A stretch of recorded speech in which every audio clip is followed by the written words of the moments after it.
وأنتم الآن بالتطبيع مع إسرائيل الذي تتهربون منه، ولكن الذي دخل بيت الأدب ليس كالذي خرج منه.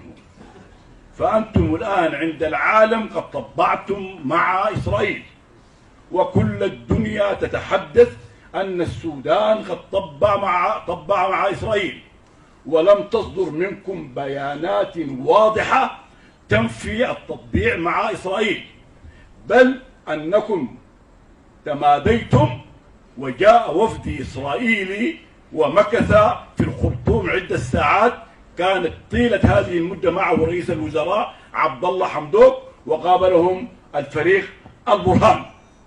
نحن الآن قد أصبنا في كرامتنا، قد أصبنا في عزتنا.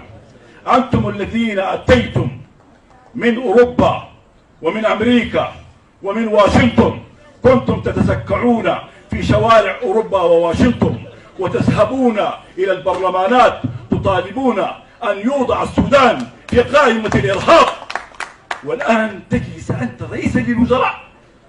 لا يستقيم هذا عقلا ولا منطقا، وأنت الشخص الذي كان السبب الرئيسي في وضع السودان في قائمة الإرهاب. وكأننا نتمثل قول الشاعر: وداوني بالتي كانت هي الداء. أنت لا تستحق هذا المنصب، وكل هؤلاء الذين كانوا في أوروبا وجاءوا يحكمون الآن غير جديرين بأن يحكموا هذا الشعب العظيم.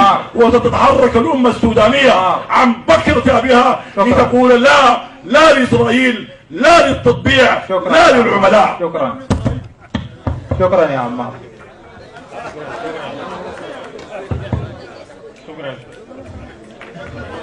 دقيقة حافظ دقيقة.